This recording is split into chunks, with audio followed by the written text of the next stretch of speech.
안녕하세요. 저는 남매를 키우고 있는 결혼 20년 차 50대 여자입니다. 결혼하신 분들은 다 아시겠지만 시댁이라는 존재는 결혼한 여자에겐 그닥 달가운 것은 아닐 겁니다. 무엇보다 시어머니가 말이죠. 하지만 저는 상황이 조금 다릅니다. 저희 시어머니는 주변에서도 찾기 힘들 정도로 따뜻하고 자상하신 분이시거든요. 그런데 최근 저희 시어머니께 차마 인간으로서는 겪지 말아야 할 일이 벌어졌습니다. 이 기가 막히다 못해 자다가도 벌떡 일어날 일이 어떤 것이었는지 들려드리고 싶어서 오늘 이렇게 썰맘에 사연을 쓰게 되었네요. 저는 대학 시절에 어머니를 먼저 보내드렸습니다. 유방암이셨죠. 제가 고등학생일 때 암 판정을 받으셨는데 제가 대학 가는 것만은 보고 가겠다고 안간힘을 쓰시며 경마와 싸우셨어요. 그리고 제가 대학에 입학하고도 1년을 더 사시다 가셨네요. 돌아가실 쯤에는 얼마나 살이 빠지셨는지 사람이 이렇게까지 마를 수가 있을까 하는 생각이 들 정도였어요. 그렇게 앙상한 나무가지 같은 손으로도 제 얼굴을 쓰다듬어 주셨습니다. 혜진아, 엄마가 곁에 오래 있어주지 못해서 미안해. 우리 혜진이 대학 가는 것만 보고 가게 해달라고 빌었는데 딱 여기까지인가 봐. 정말 미안하다. 아니야, 엄마. 약한 소리 하지 마. 나 대학 가는 거 봤으니까 졸업하는 것도 보고 취직하는 것도 봐야지. 응? 내가 나 결혼할 때까지만 엄마 있어달라고 빌었으니까 이뤄질 거야. 아니, 적어도 나 대학 졸업할 때까지만. 응? 그때까지만 있어줘, 엄마. 미안해. 내 새끼 미안해. 행복해야 돼, 우리 딸. 엄마가 곁에 있어주지는 못하지만 늘 지켜줄게. 언제나 함께 있을게. 사랑해, 우리 딸. 이 말을 마지막으로 엄마는 혼수 상태에 빠지셨고 더 이상 눈을 뜨지 못하셨어요. 저는 아직도 그날이 어제 일처럼 생생하기만 합니다. 태어나서 처음으로 저의 세상이 슬픔과 고통으로만 가득했던 날은 처음이었으니까요. 엄마가 돌아가셨을 당시에도 정말 죽을 것 같이 힘들고 슬펐지만 저는 나름 잘 이겨냈다고 생각하며 살았습니다. 학교도 열심히 다녔고 공부도 열심히 해서 졸업하자마자 공무원이 되었거든요. 그리고 같은 직장에 다니던 성실한 남자와 별탈 없이 만나 결혼도 하게 되었네요. 하지만 그리움은 옅어지거나 덜해지는 것이 아니더군요. 다 괜찮아졌다고 생각했는데 불쑥불쑥 엄마 생각이 나거나 갑자기 보고 싶어서 눈물이 뚝뚝 흘러내리는 날들이 있었으니 말입니다. 특히 남편과 결혼 이야기가 오고 가고 결혼 준비를 하게 되었을 때가 가장 힘들었던 것 같아요. 남들은 친정엄마와 함께 예물이며 예단도 보고 다니고 같이 혼수도 사러 다니는데 저는 같이 다닐 엄마가 없다는 사실이 너무 슬펐던 것이죠. 물론 곁에는 항상 자상한 남편과 무엇이든 저를 지지해주는 아버지가 있었지만 그래도 엄마의 빈자리는 쉽게 채워지지 않았습니다. 하루는 신혼 이불을 사러 남편과 백화점에 갔는데 늘 누가 사다주는 이불만 덮었던 우리가 뭐 아는 게 있어야죠. 이불 매장 전체를 한 바퀴 다 돌았지만 이 직원 말을 들으면 그게 맞는 것 같고 저 직원 말을 들으면 그게 또 맞는 것 같아서 결정을 못했어요. 힘들고 목이 말라서 잠시 매장 앞 의자에 앉아 쉬고 있는데 그때 한 모녀가 이불을 사러 오는 것이 눈에 띄더군요. 엄마, 저 이불 색깔 이쁘다. 저거 어때? 안 돼. 요즘 누가 저런 솜이불을 덮니? 저건 세탁기로 빨지도 못해. 너네 신랑 더위 많이 탄다며. 요즘에는 저런 두껍고 무거운 이불은 실용성이 떨어져. 그래? 난 이불이 다 그건 줄 알았지. 아이고, 이런 철부지를 내가 시집 보내놓고 어떻게 살까 싶다. 너 살림은 어떻게 하려고 그래? 엄마 있는데 뭘. 모르면 엄마한테 다 물어보면 되지 뭐. 그치? 너 언제까지 엄마를 부려먹으려 그래? 아주 나중에는 반찬까지 해달라고 할 기세야? 응.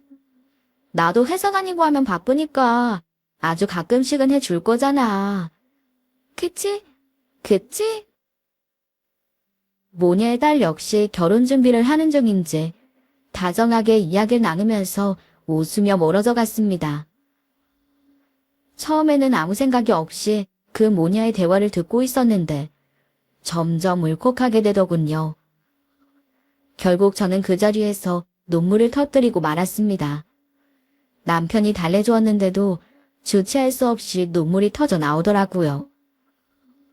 그날 사람들이 다 쳐다보는 것도 모르고 그 자리에 앉아서 얼마나 울었는지 모릅니다.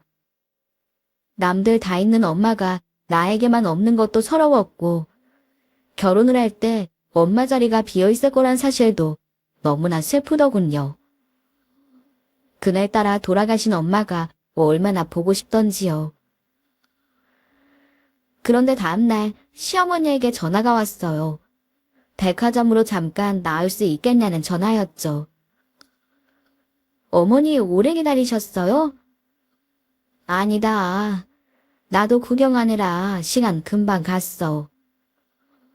죄송해요.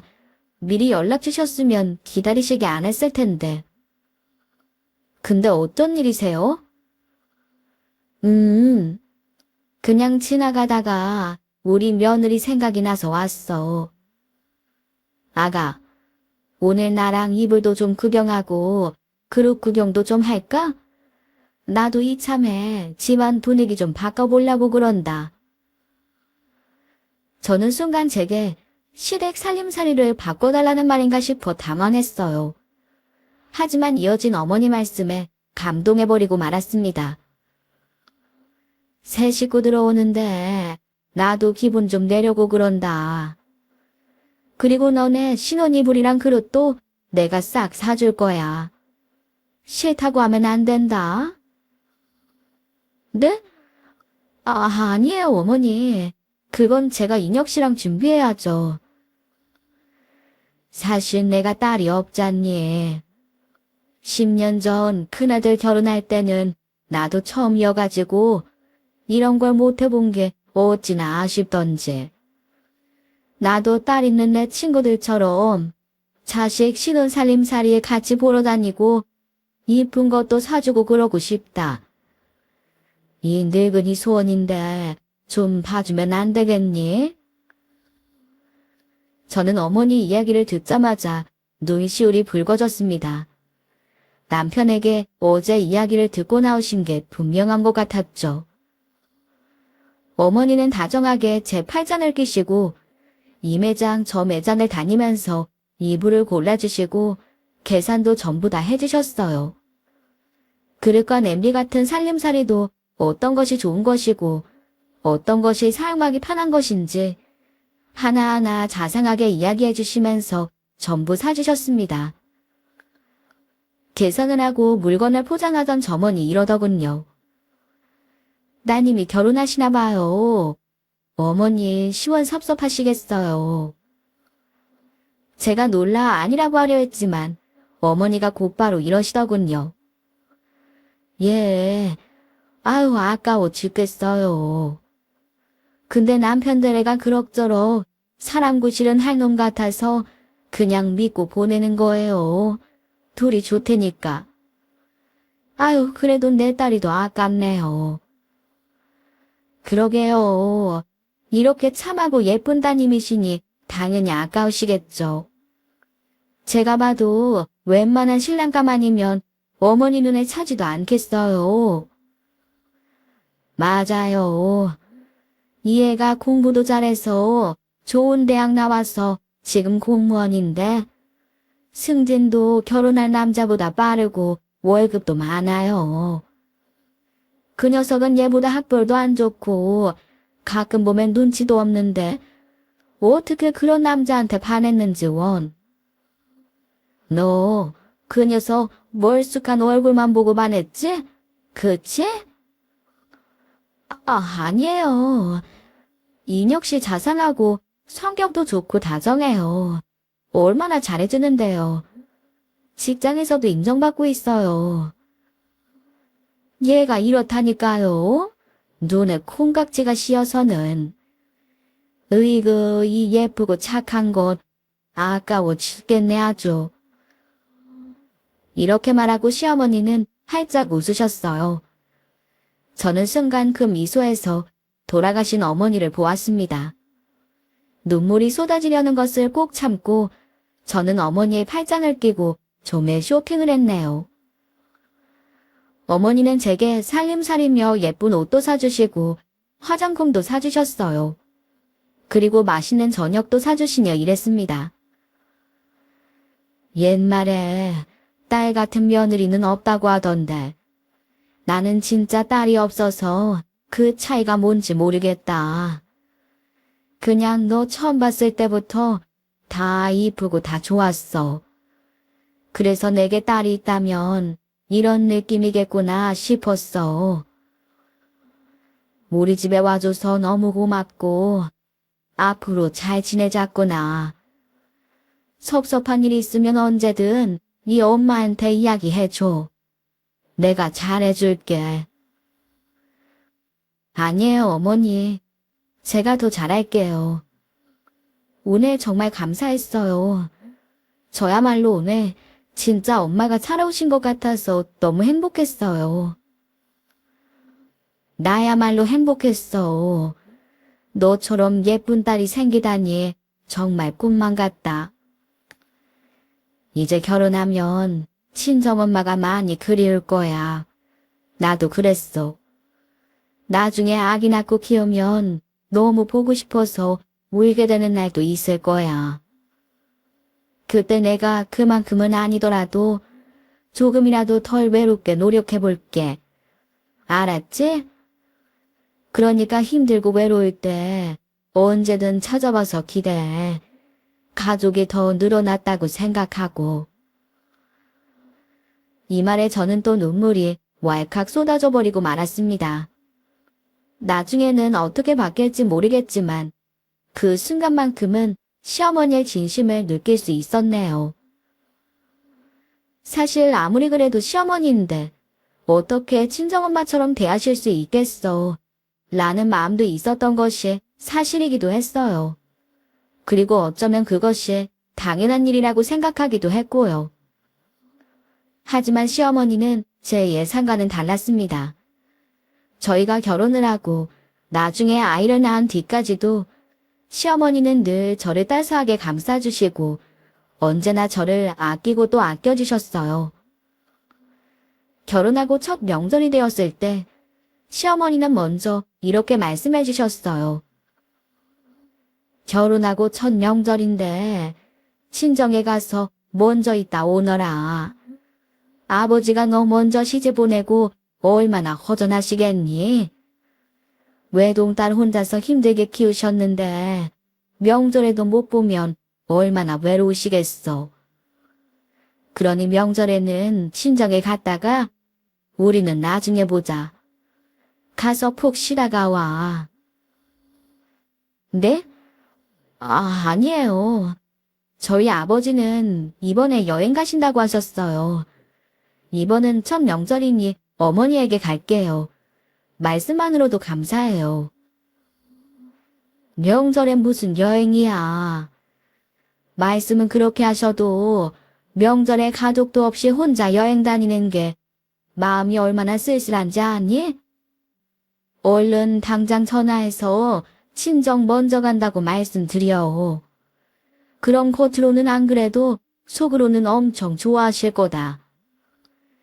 앞으로는 명절 전이나 끝나고 식사나 하고 명절에는 아버지랑 지내. 나는 아들이 하나 더 있어서 괜찮다만 너네 아버지는 너 하나뿐인데. 나는 괜찮으니 얼른 전화 드려. 그렇게 저는 명절을 아버지와 함께 보냈습니다. 겉으로는 여행을 갈 거라고 괜찮다고 하셨던 아버지는 저희가 간다고 했더니 당장 여행을 취소하고 저희와 함께 지내셨죠. 같이 맛있는 음식도 만들어 먹고 행복해 보이는 아버지 모습을 보니 너무 마음이 행복하더군요.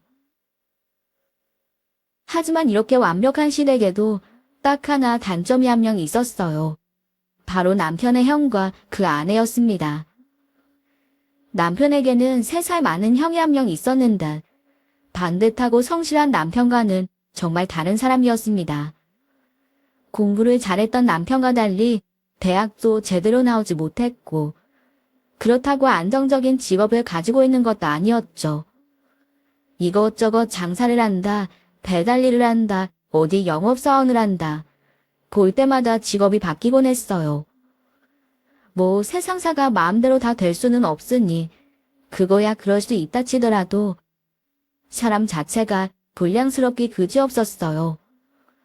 아무리 제가 아랫사람이고 나이가 어리다고 하더라도 처음 보자마자 반말은 물론 어머니에게조차도 자기 뜻대로 안 되면 눈을 치켜뜨고 성질부터 내는 것이 기본이더군요.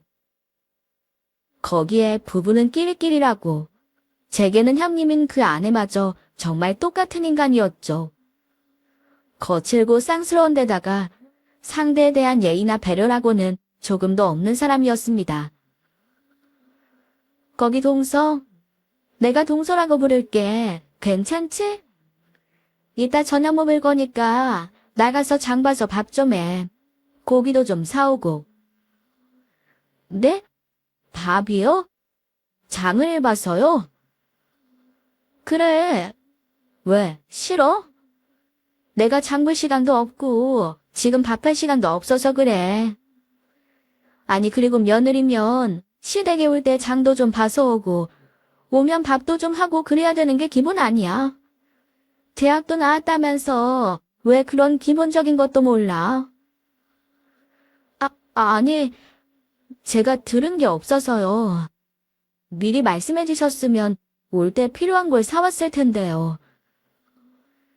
야, 내가 그럼 미리 전화해서 이런 것까지 다 말해야 돼? 나는 당연히 잘난 막내가 미리 알아서 다 해올 줄 알았지. 내가 어이가 없어서. 잔말 말고 빨리 시키는 대로나 해. 그럼 나가서 외식할까요? 지금 이 시간에 장 보고 다 하려면 시간이 많이 걸릴 텐데요. 어머님 뭐 좋아하세요? 저희가 한번 대접할게요. 그러자 갑자기 그 형님이라는 여자가 고래고래 악을 써가며 화를 내더군요. 야, 너는 내 말이 말 같지가 않니? 이게 어디서 따박따박 말대꾸야. 나가서 장이나 봐오라고.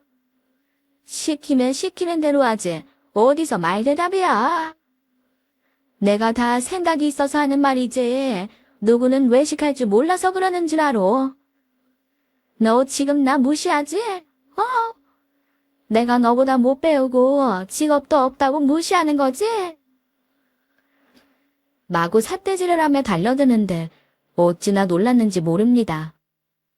그 소리에 거실에서 온 식구들이 다 말리는데도 그 여자는 기세등등하게 악을 써대기만 하더군요. 그때 갑자기 짝 하는 소리가 울렸습니다. 남편의 형이 우리가 다 보는 앞에서 자신의 아내 뺨을 후려갈긴 것이죠. 야, 너는 이렇게 다 모인 앞에서 꼭 이렇게 난리를 쳐야겠어? 당장 방으로 안 들어가. 진짜 짜증나게 구네. 그리고 너는 형님이 시키면 시키는 대로 할 것이지. 뭔 말대답을 하고 서 있어. 네가 그렇게 잘났냐? 어디 어린 년이 따박따박 말대답이야.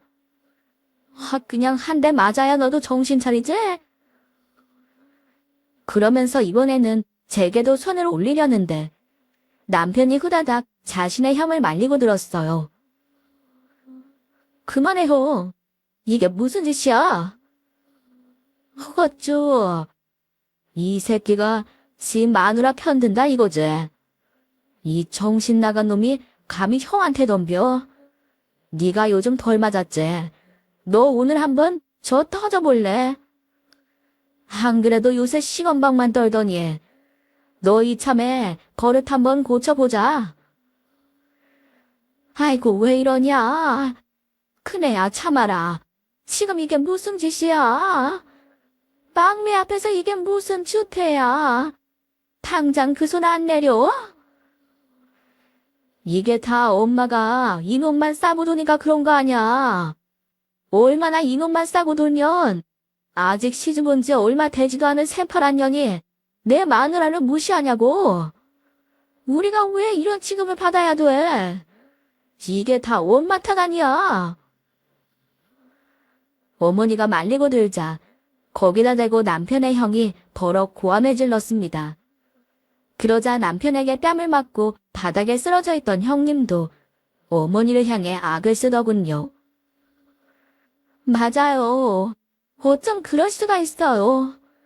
형제 차별하는 것도 모자라서 며느리도 어쩜 이렇게 차별을 할 수가 있냐고요. 왜 둘째만 명절에도 친정에 보내고 혼수도 다 해주고. 진짜 어떻게 이럴 수가 있냐고. 그게 무슨 소리니? 너도 명절마다 친정 가라고 했잖니. 가기 싫다고 안 간 건 너였잖아.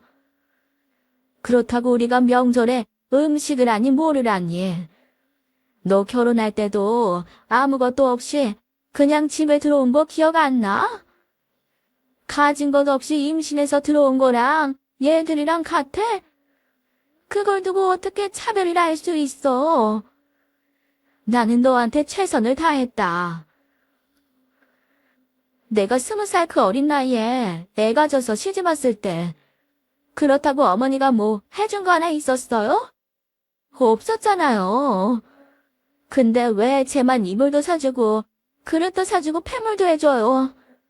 이게 차별이잖아. 왜 차별해? 왜 차별하냐고. 그럼 나이 차서 예단 혼수 다 하고 들어온 며느리랑 너랑 같아? 너도 예단 다 받았잖아. 그리고 이번에 니들이 이럴까봐 니들 이불이며 그릇까지 싹 다 같이 바꿔줬잖아. 그러는 너는 니들은 한 게 뭐가 있냐. 해준 것도 없이 왜 이렇게 바라기만 해? 그러자 갑자기 아주버님이 나서서 화를 내며 버럭 고함을 질렀습니다. 우리가 그런 거 했더니 어딨어. 하루 벌어 겨우 하루 먹고 사는데. 그러는 엄마는 나를 쟤처럼 제대로 가르치기를 했어 뭘 했어.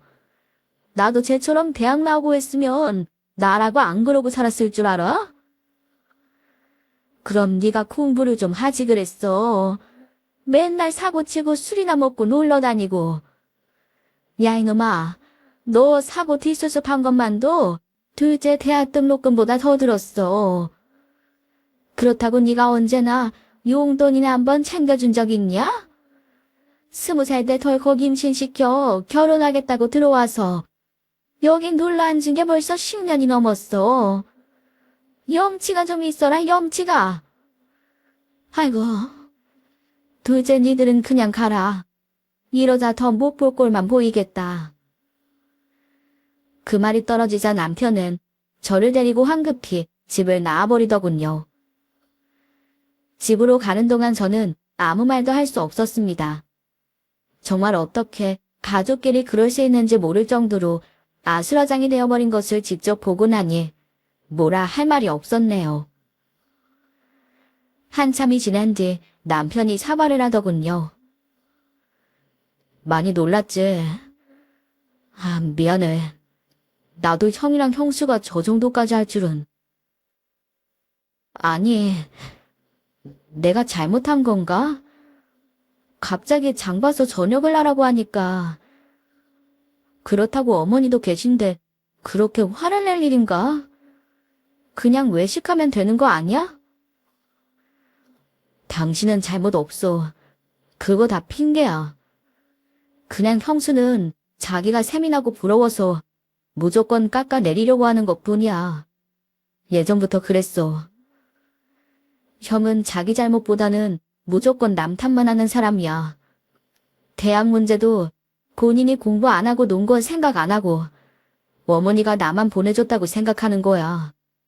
기가 막혀서. 그리고 형수도 마찬가지야. 형이랑 같이 식당에서 알바하다가 덜컥 임신해서는 찾아와서 결혼한 게 다야. 그쪽 친정도 콩가루나 다름없어서 결혼식이며 월세방이며 전부 엄마가 마련해줬어. 그래놓고 월세 보증금도 다 날려먹어서 애기랑 길바닥에 앉게 된 걸 보다 못한 엄마가 집으로 받아들여준 거라고. 그래놓고 자기가 시어머니 모시고 산다고 생색만 내면서 정작 하는 건 없는 것 같은데 우리가 결혼할 때 그렇게 질투를 하더라고. 앞으로 되도록 형네 부부는 안 만나야겠어. 어머니는 어떡해.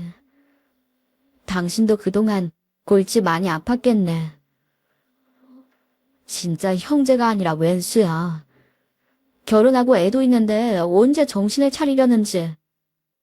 매일 가게 차리다 까먹고 하는 게 하루 이틀도 아니고 어머니가 빚도 몇 번 갚아준 것 같은데 고마워기는커녕 저 난리를 쳐대니. 나도 처음 직장 생활할 때 카드 좀 빌려달라고 해서 빌려줬다가 형이 카드론으로 1,000만 원 넘게 써서 고생한 적이 있어. 그 이후로 돈에 관해서 선을 그었더니 나만 보면 못 잡아먹어서 안달이야. 오늘 그 불똥이 당신에게 튄 거고. 그러니까 당신 잘못 없으니 걱정하지 마. 근데 어머니 어떡해. 괜찮으실까? 아까 보니까 당신 형이나 형님이나 너무 거칠게 나오던데 저러다 무슨 일 생기면 어떡해. 괜찮아. 이런 일 한두 번도 아니고. 무엇보다 그 둘은 지금 엄마에게 붙어 사는 거라 저러다가도 금방 수그러들어. 나도 처음에는 너무 놀라서 엄청 싸웠는데 좀만 지나면 언제 그랬냐는 듯 아무 일도 없었던 것처럼 굴어. 자기들 돈 필요하면 세상에 그런 효자 효부가 없을걸? 진짜 엄마만 아니었으면 연을 끊어도 진짜 끊었을 텐데. 그 이후로 저희는 함께 만나는 시간을 많이 줄였습니다.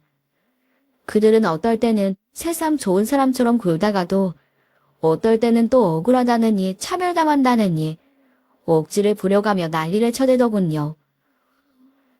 처음에는 많이 놀랐지만 저 역시 사람인지라 점점 그 사람들에게 익숙해져 갔습니다. 그들이 난리를 쳐대는 때에는 꼭 돈이 필요한 시점이라는 것을 알게 되었거든요. 하지만 그래도 언젠가 무슨 일이 벌어질지도 모른다는 불안감은 늘 마음속에 있었어요. 뭔가 어머니에게 안 좋은 일이 생길지도 모른다는 예감이라고 할까요. 그래서 저는 어머니께 자주 연락을 드리고 종종 밖에서 따로 만나 식사를 하곤 했습니다. 그리고 어디 몸이 아프시지는 않은지 무슨 일이 있는 건 아닌지 살피곤 했죠. 그렇게 시간은 흘러갔습니다. 그 사이 저희 부부에게 예쁜 딸아들도 생겼어요. 남편은 여전히 성실하고 가정적이고 저 역시 육아휴직이 끝난 뒤로 열심히 일을 해서 착실하게 집도 넓혀가며 그렇게 평범하게 살았습니다. 힘들 때도 있었지만 행복한 삶이었네요. 하지만 세월이 흘러 우리 아이들이 유치원을 가고 초등학생이 되었다가 중학생, 고등학생이 될 때까지 남편의 형부부는 여전하기만 하더군요. 늘 성실하지 않게 대충 살면서 불평불만만 늘어놓고 우리를 질투하고 까내리고 우리 아이들에게 다정한 눈길 한 번, 용돈 한 번 준 적도 없었습니다. 그 집 자식 역시 싹수가 노래서 어릴 때부터 버릇이 없더니 커서는 사고만 치고 다니더라고요. 그 와중에 시어머니만 고생을 하셨죠. 여보, 이번에 형님네 애가 또 사고 쳐서 어머님 경찰서에 불려가셨나 봐. 어머니에게 전화가 왔어. 어쩌면 좋으냐고. 어떡해? 또, 이번에도 또 애를 때렸어? 아, 진짜. 내가 전화해 볼 테니까 신경 쓰지 마. 진짜 형은 대체 뭘 하길래. 아, 정말 돌아버리겠네. 이번에는 심각한가 봐. 애를 때리고 물건도 훔쳤다는데. 아주버님이 합의하러 갔다가 또 상대편 부모랑 싸움이 나서 상대편 애 아빠를 경찰서에서 때렸대. 그래서 지금 유치장에 갇혀 있고 그쪽에서 고소한다고 절대 합의 안 한다고 애랑 아빠랑 전부 다 깜빵 보내겠다고 난린가 봐. 도저히 안 되겠는지 어머니가 방금 전화하셨어. 아예 차라리 이참에 감옥에 갔다 와야 정신을 차리지. 이 인간들은 진짜. 알았어. 당신은 신경 쓰지 마. 진짜 지긋지긋하다 지긋지긋해. 이 일로 남편의 형과 조카는 재판까지 받게 되었습니다. 특히 아주버님은 경찰들이 보는 앞에서 피해자 아빠를 두드려 팬 것이라 재판을 받는 동안 구치소에 갇히기까지 했어요. 시어머니는 그래도 변호사라도 사서 빼주려고 했지만 남편이 단호하게 막아섰네요. 언제까지 우리가 뒤치다꺼리를 해야 돼요. 엄마 그만해요. 잘못을 저질렀으면 그만큼 죗값을 받는 건 당연한 일이에요. 죗값 받고 고생하면 형도 깨닫는 바가 있을 거예요. 아니 도련님, 말을 어떻게 그렇게 해? 지금 감옥에 있는 형이 불쌍하지도 않아? 어떻게 가족끼리 그렇게 말할 수 있어? 지금이라도 당장 빼내와야지. 그럼 자식이 남에게 두드려 맞고 물건도 뺏겼는데 그 부모에게도 맞은 그 아빠는 안 불쌍해요? 광대뼈가 함몰되고 앞니도 부러졌다는데 미안하지도 않아요. 애초에 뭘 잘했다고 그런 짓을 한 거예요. 생각이 없어? 그것도 경찰서에서. 그거야. 너무 우리의 욕을 하니까 그렇지. 아무리 그래도 그렇지. 부모 앞에서 자식 욕을 하면 누가 참아. 그 입 좀 다물어. 진짜 보자 하니까. 욕을 먹을 만하니까 욕을 하지. 아무 짓도 안 했는데 욕을 했겠어. 형수가 자식 잘못 키워놓고 지금 누구 보고 그 뒷수습을 하라는 겁니까? 대체 우리 엄마가 무슨 죄라고. 그동안 우리는 할 만큼 했어요. 그러니까 이제 더 이상은 못해. 그런 줄 알고 알아서 책임져요. 더 이상은 내가 절대 용납 못하니까. 저는 그날 남편이 그렇게 불같이 화를 내는 모습을 처음 보았습니다.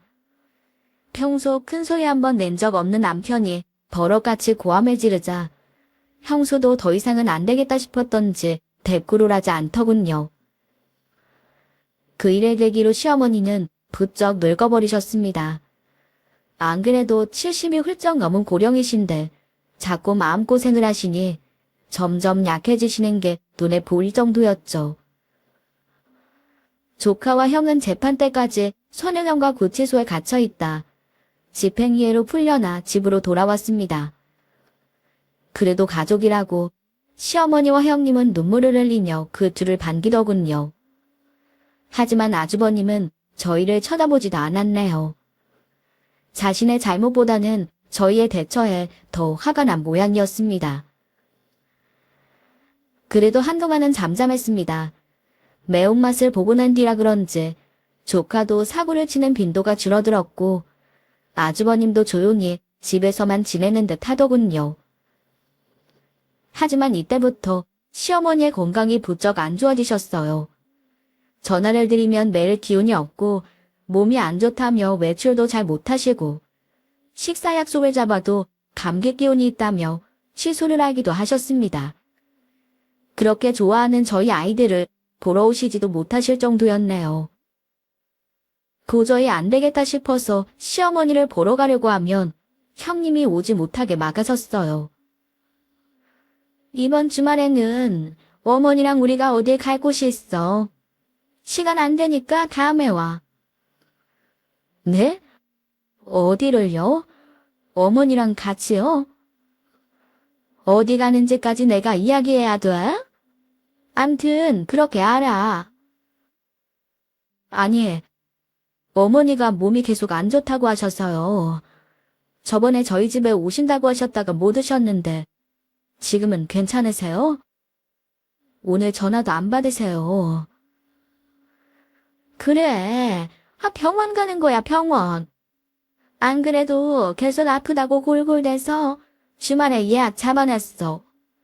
먼 대학병원이니까 그렇게 알아. 저는 좀 미심쩍은 생각이 들었습니다. 주말에 진료를 보는 대학병원이 있어요? 무슨 검사를 받으실 건데요? 야, 너 지금 나 취조하니? 아우, 짜증나. 뭘 이렇게 따져? 됐어, 끊어. 저는 문득 불길한 마음이 들었습니다. 아무래도 대충 둘러대는 느낌이 들었기 때문입니다. 앞뒤가 맞지 않는 말을 하면서 전화를 확 끊어버리는데 이대로 있어서는 안 되겠다는 생각이 들더군요. 저는 그날 저녁 당장 남편과 함께 집으로 찾아갔어요.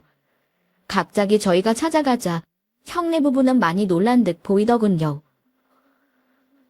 아니, 갑자기 연락도 없이 무슨 일이야? 갑자기 이렇게 찾아오면 어떡해? 회사에 소고기 세트 선물이 들어왔어요. 어머니 요즘 몸도 안 좋으신데 드시면 좋을 것 같아서 급하게 오느라 그랬어요. 죄송해요. 제가 마음이 급해서. 형님도 소고기 좋아하시죠? 과일도 좀 사왔어요. 저는 천연덕스럽게 소고기 세트며 과일을 들이밀었습니다. 물론 선물이 들어왔다는 건 거짓말이었죠. 이런 선물을 들이밀면 기분이 좀 풀릴 것 같아 오면서 급하게 산 것이었네요. 예상대로 그들의 태도는 금방 부드러워지더군요. 그래도 전화는 한 통 하지. 고기는 좋네. 그쵸? 차 막히기 전에 급하게 오는데 부장님에게 전화가 와서 통화하느라 전화할 타이밍을 놓쳤어요. 이 사람도 애들 때문에 이모님이랑 통화했고요. 어머니는요? 좀 괜찮으세요? 그냥 감기 기운인가 봐. 지금 방에서 주무시니까 그냥 가봐. 어머, 그래요? 어머니 좋았어요. 저는 형님의 말을 무시하고 곧바로 어머니 방문을 열었습니다. 자고 있다는 말과는 다르게 어머니는 불도 꺼진 어두운 방에 우두커니 앉아 계시더군요. 그러다 갑자기 방문이 열리자 화들짝 놀라시더니 이러셨습니다. 하루 잘못했습니다. 죄송합니다. 내가 잘못했습니다. 네, 어머니 저예요. 왜 그러세요? 둘째냐? 둘째야? 정말 둘째 맞니? 저는 어리둥절한 기분으로 그 자리에 우뚝 섰습니다. 뭔가 예감이 안 좋았죠. 그때 갑자기 형님이 저를 밀쳐내고 방으로 들어오더니 어머니를 부축하더군요. 어머니, 둘째네가 갑자기 찾아왔네요. 머리 아프시다더니 괜찮으세요? 일어나 보세요. 저녁은 드시고 주무셔야죠. 그래, 알았다. 그래. 제가 뭐라 물을 새도 없이 형님은 어머니를 부축하더니 거실로 데리고 나오더군요. 거실 소파에는 남편의 형도 앉아 있었는데 둘이 어머니를 부축하더니 거실 소파에 앉히고는 이렇게 말했어요. 요즘 부쩍 기력이 딸려 하시기는 하는데 그래도 크게 아프신 건 아니야. 그걸 기어이 보려고 온 거야? 네, 참.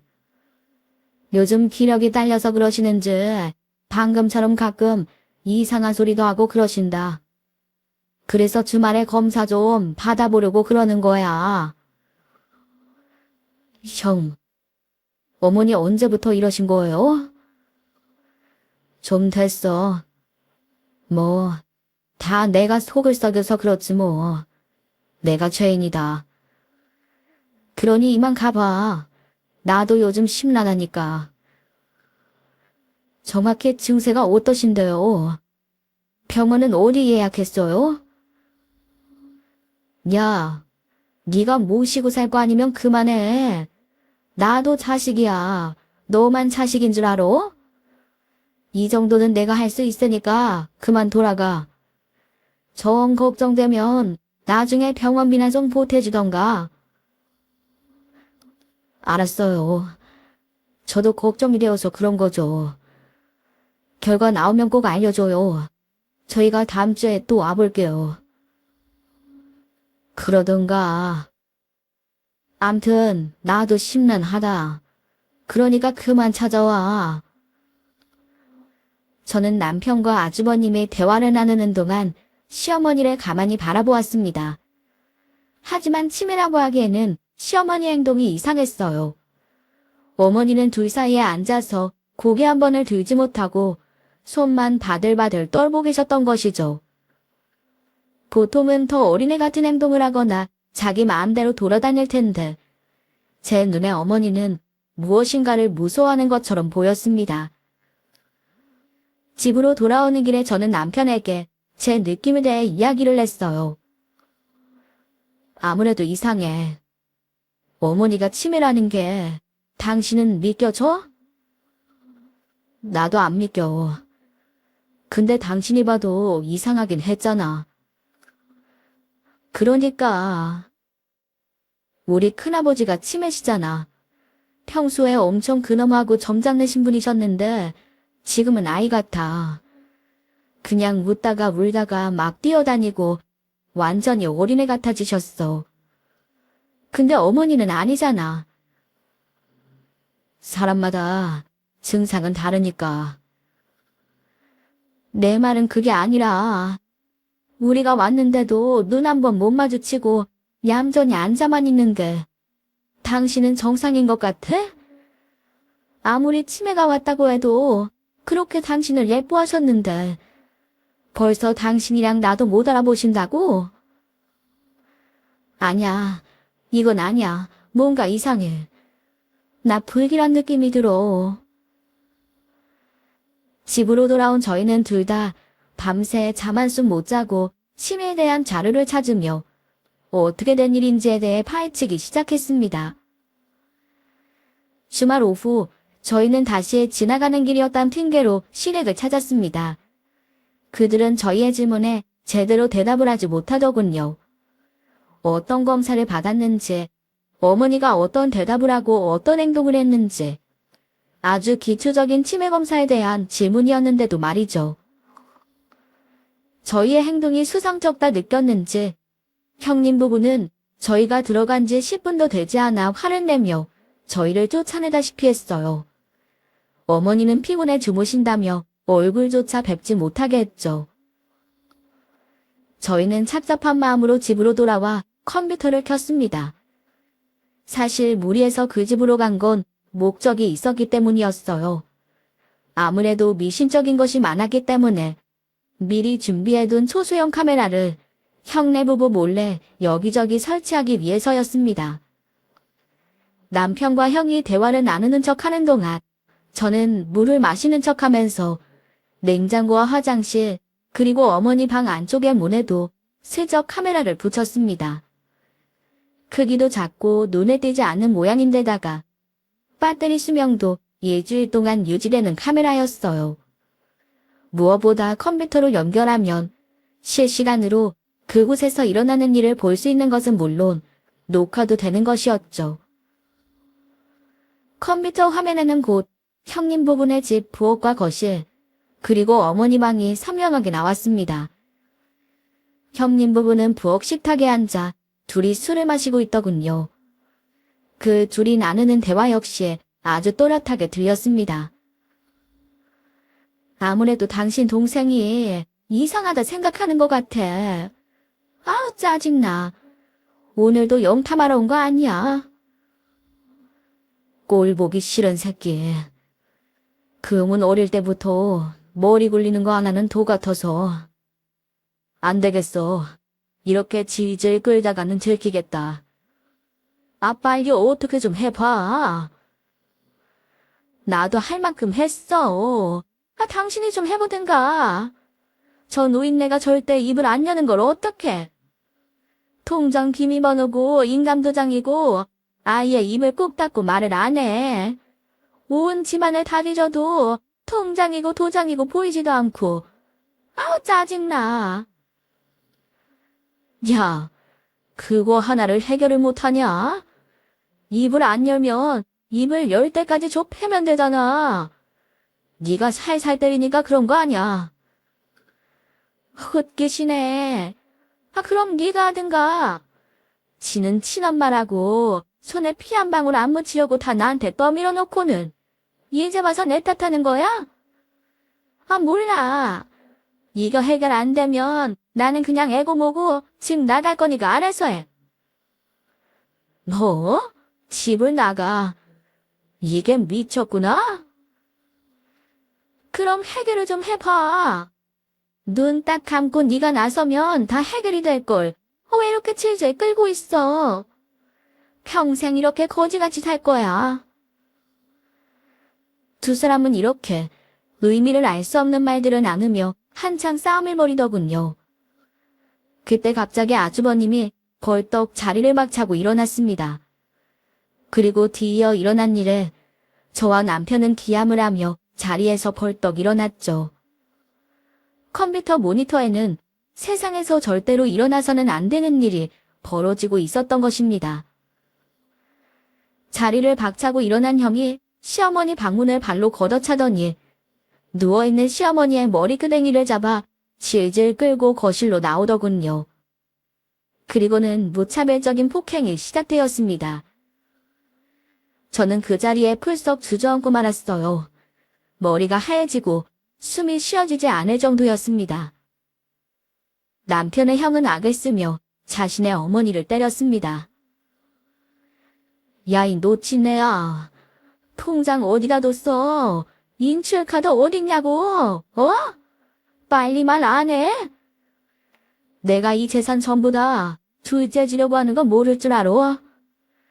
오늘 그 입 안 열면 너 죽고 나 죽는 거야. 알아? 아이고, 그만해라, 그만해. 네가 어떻게 나한테, 어떻게 예미한테 이럴 수가 있냐? 이러다 죽겠다. 내가 미안하다. 잘못했어. 미안하면 빨리 내놓으라고. 합의금 못 내면 나 다시 감옥 들어가야 돼. 어떻게 자식이 감옥에 들어간다는데도 돈을 한 푼도 안 줄 수가 있어. 네가 그러고도 엄마야? 자식보다 돈이 중요해. 차라리 죽으라고. 아이고, 살려다오. 제발 살려다오. 그만해라. 내가 잘못했다. 남편은 후다닥 핸드폰으로 경찰에 신고를 했습니다. 그리고 제 어깨를 잡고 흔들었죠. 여보, 우리 정신 똑바로 차려야 돼. 내가 지금 신고했으니까 경찰이 곧 도착할 거야. 나도 지금 그리로 갈 거니까 당신은 어떤 일이 벌어지는지 보고 있어. 알겠어? 당신이라도 보고 있어야 할 거 아니야. 상황이 변하는 것 같으면 나한테 바로 전화해. 그래, 알았어.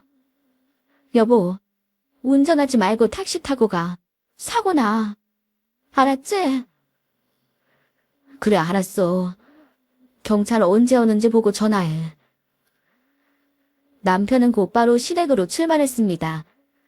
남편이 신고한 지 3, 4분이 지나자 경찰이 현관문을 두들기더군요. 그 몇 분이 저에게는 마치 몇 시간처럼 느껴졌습니다. 다행히 급한 신고로 시어머니가 폭행당하는 것을 본 경찰에게 남편의 형은 곧바로 체포되었어요. 그리고 구급차가 출동해 어머니를 병원으로 옮기더군요. 그 사이에 남편도 도착한 듯 보였습니다. 저 역시 병원으로 달려갔죠. 화면으로 보던 것보다 시어머니의 상태는 심각해 보였습니다.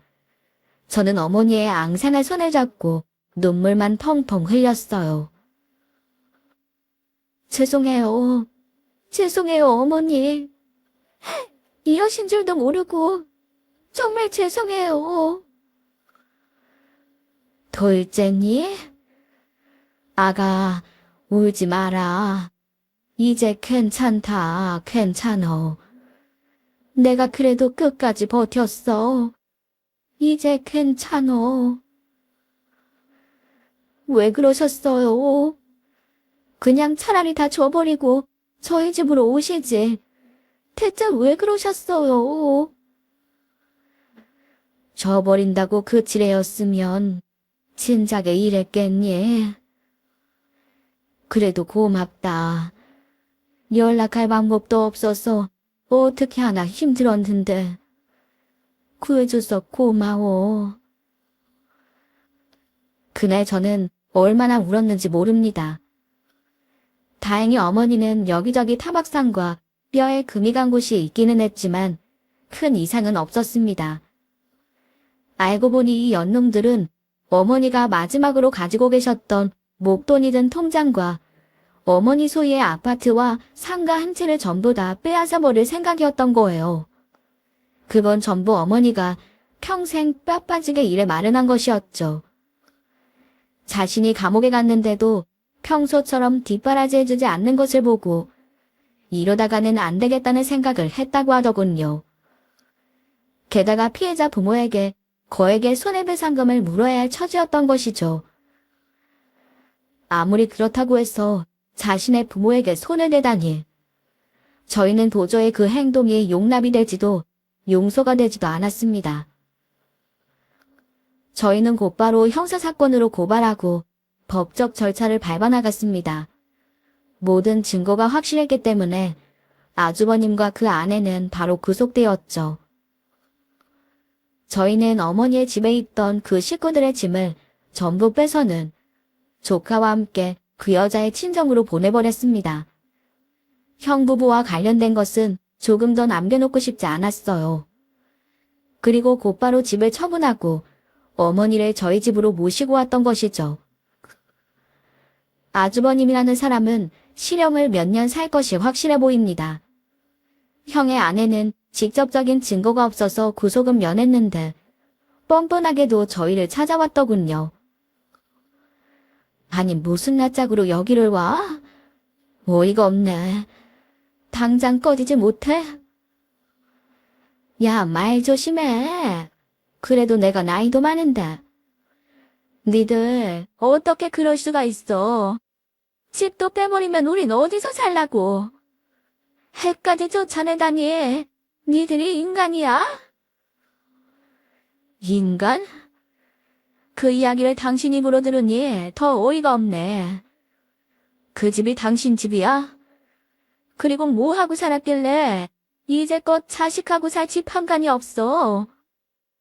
이제 제발 정신 좀 차려.